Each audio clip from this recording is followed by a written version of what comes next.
she was the one that was jealous. I loved her as well. I was the one that when she was sick, I was even putting on her Onyeka, pants. please, who will I be jealous of? Do you understand?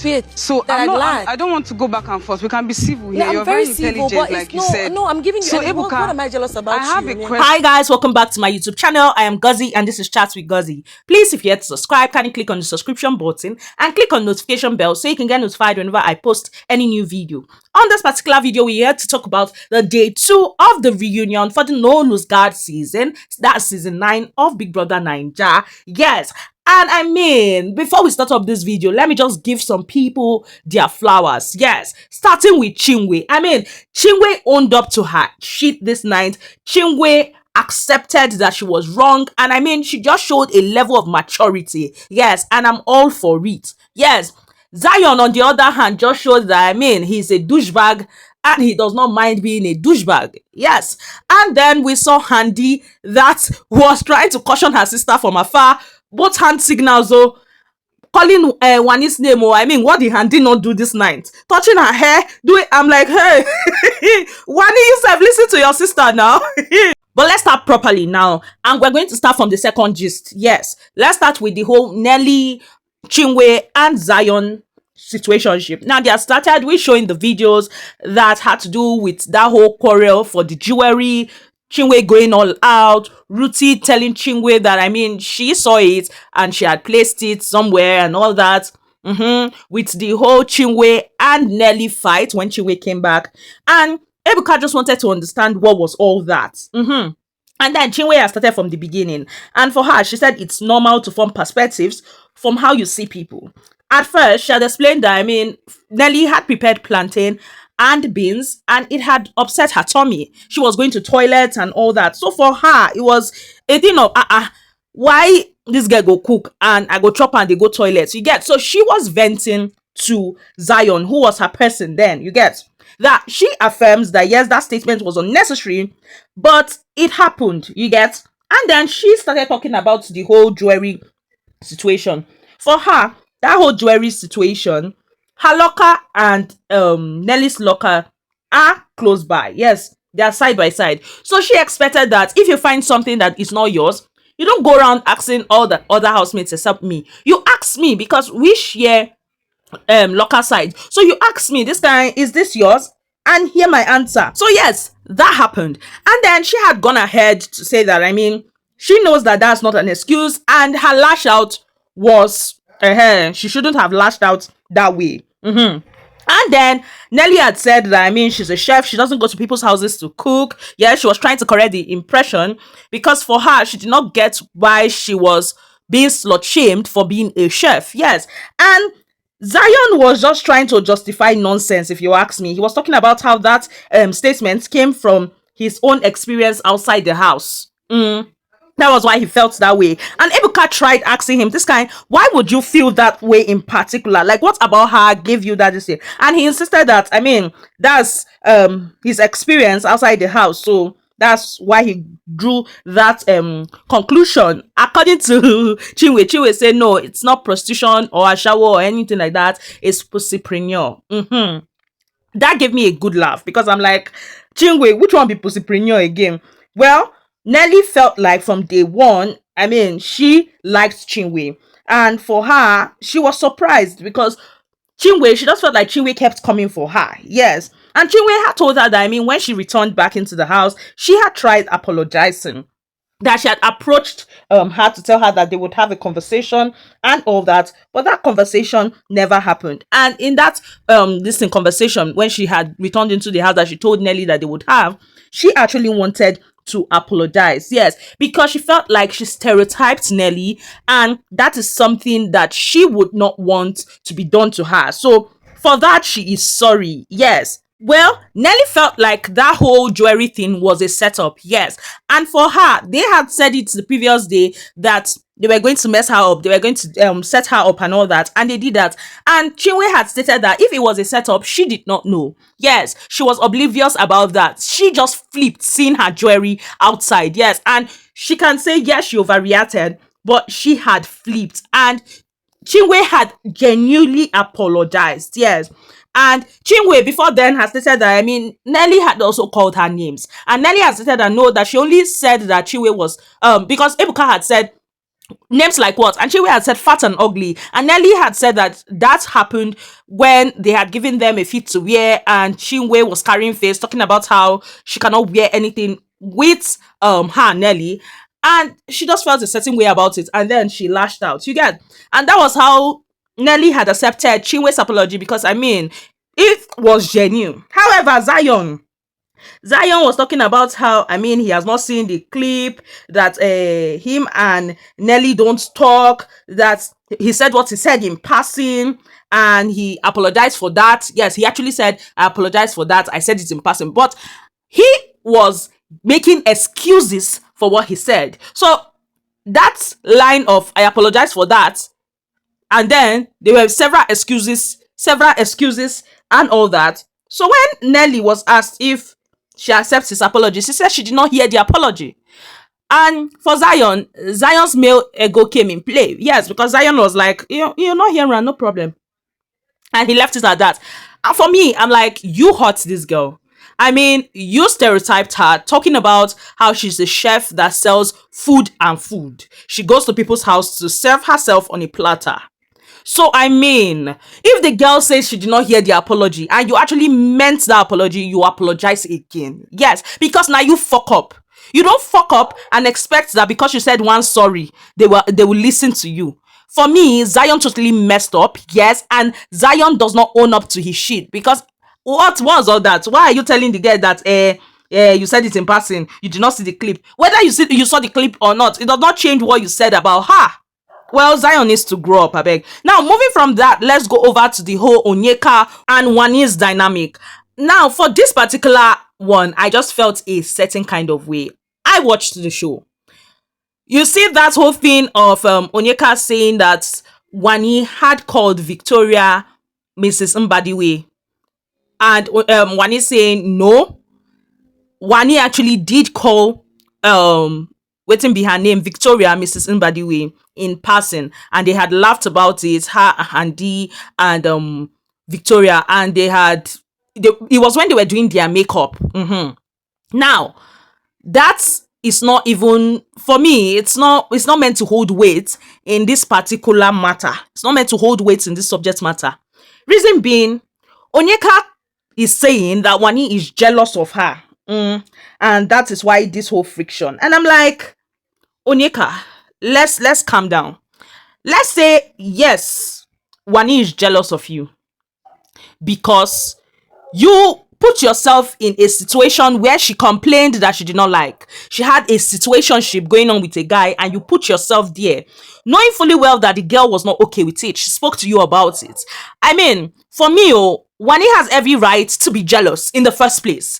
The same way Onyeka was being very overprotective with Ozzy, that she even found a problem with Victoria wearing short skirts. It's the same way Wanni has every right also to be protective of her own situationship. Babe tell you, say, so, according to you, man tell you, say, he like girls with big nyash. You can't put yourself there, and you expect that the girl that he is forming something with in the house should look at you and address you as a friend. Let's just be honest. You shouldn't be doing something and accusing someone else of doing that same thing that you are doing. Yes, for me, it not make sense. But let's start from the top. Let's talk about Wanni's point of view, then we'll talk about Onyeka's point of view. And you'll tell me what you think about both parties' point of view in the comment section below. Now, for Wanni, I mean, she liked the girl and all that when the girl entered the house. But Onyeka is the type of person that she tells you that she can wake up now and decide that she no one greets you. You understand that kind of thing? But they settled whatever they needed to settle and all that. When they came out of the house, she said that she was feeling a weird energy between herself and Onyeka when they were in the hotel. And she had approached Onyeka, and I told Onyeka that, okay, let's talk, come to my room. Yes, she invited Onyeka to her room. Onyeka never showed up. Now, she called Onyeka. Onyeka never picked, neither did Onyeka return the call. Now, at that point, I'm like, okay, if I have stretched an olive branch to you, you claim that, okay, we are friends, we are supposed to be friends and all that. And I told you, come to my room, let's have a conversation and all that. You did not come. You by yourself, you're meant to reach out to me to tell me, sorry, I cannot make it, or blah, blah, blah. But no, Onyeka did not do that. Wanni went ahead to still call.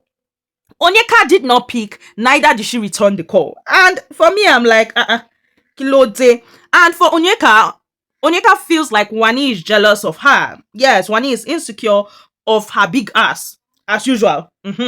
Because Sean has stated that, I mean, he likes girls with big ass and all that. And that was when Wanni had stated that whole distance. This kind, why would I be cool with someone saying that I'm insecure because of big ass? This kind, I need someone on my own level of intellect. At that point, I'm like, Wanni, Handi was just there signaling to Wanni, this kind, no, don't go down this route. You get, but Now, for Onyeka said that the jealousy played a big role in everything that is happening. Yes, that jealousy played a big role.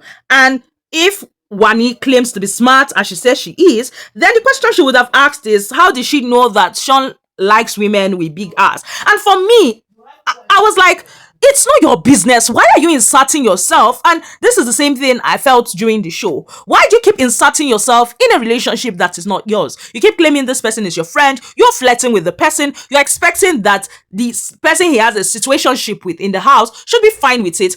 Whereas you are friends with Ozzy, who you know has a girlfriend outside the house, and you feel jealous. Yes, you feel funny when you see him with Vicky. And that's one of the issues that caused your whole Victoria issue. So this is just a situation of kettle calling pot black, because it's around rubbish. Now, Wanni had even explained something that she opened up to Onyeka. She told Onyeka her trauma and all that. And Onyeka went ahead to talk about the trauma with somebody else. Now, she had told Onyeka, don't talk about this. And Onyeka went ahead. Onyeka's defense here was that she had told the only person, according to Onyeka, she said the only person that she told about it was Chizoba, because Wanni had given her the go-ahead to tell Chizoba. Now, that's fine. Onyeka went ahead again to say, and the only person she told again, and I'm like, only person? I thought only person is one, but let's leave that. She said the only person she told again was Sean.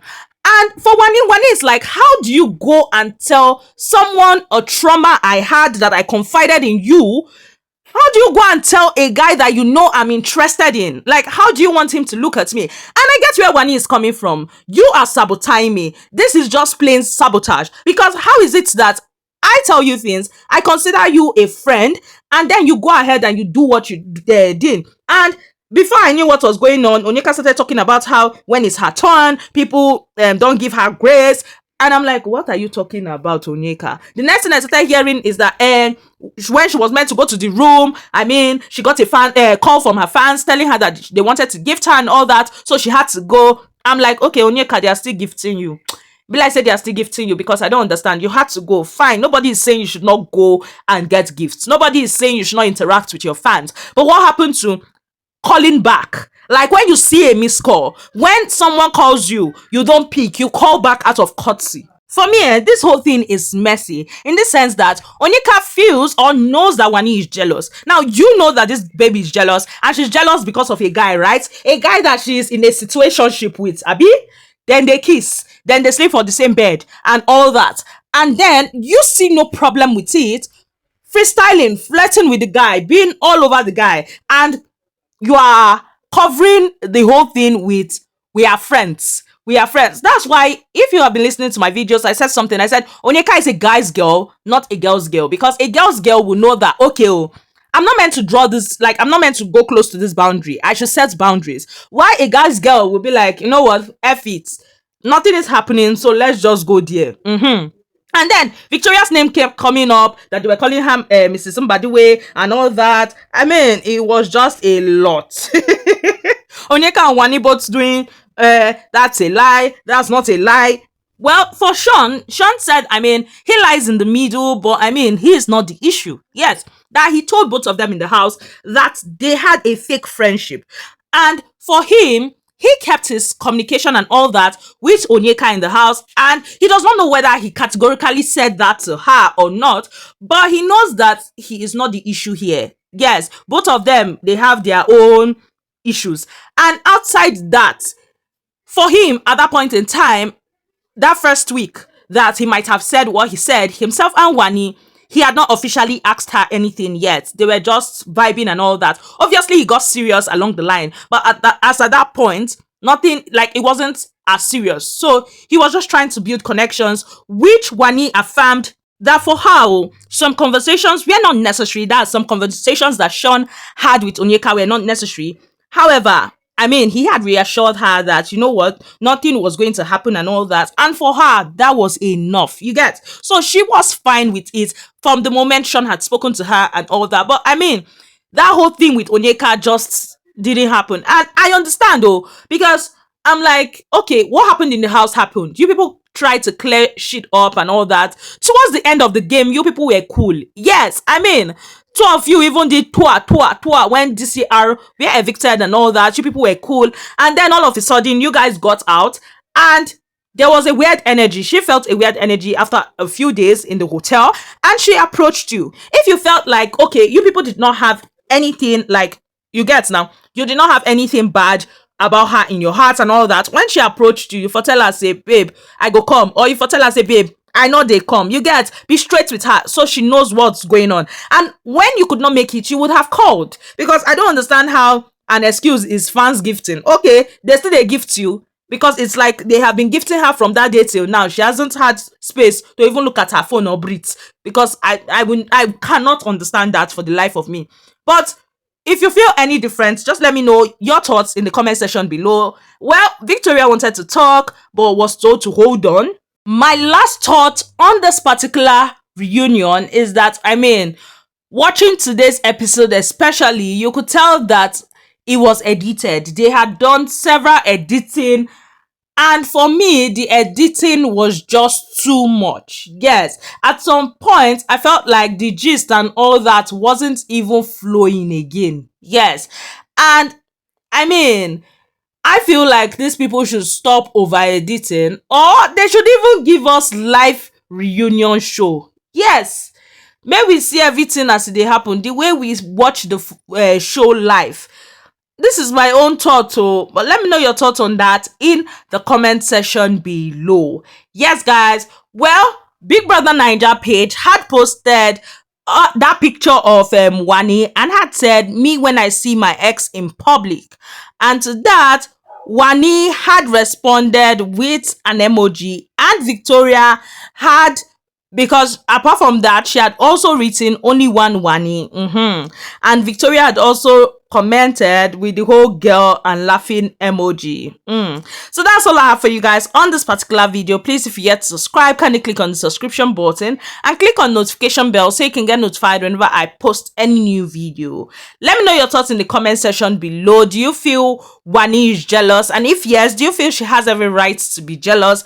Do you feel like Onyeka makes her insecure? Do you feel like Onyeka has a valid reason for not relating with Wanni? Yes. And do you feel like this whole thing, Onyeka is just, as I said it before, a kettle calling pot black, because she's doing the same thing, denying doing it, and accusing someone else of doing that same thing? Let me know your thoughts about all this in the comment section below. Let me know your thoughts about who you feel at. And let me know your thoughts about Onyeka claiming that Handi is also jealous, because it seems like everybody is jealous of Onyeka. Wonder shall never end. Well, that's all I have for you guys. I love you all so much. Bye, guys.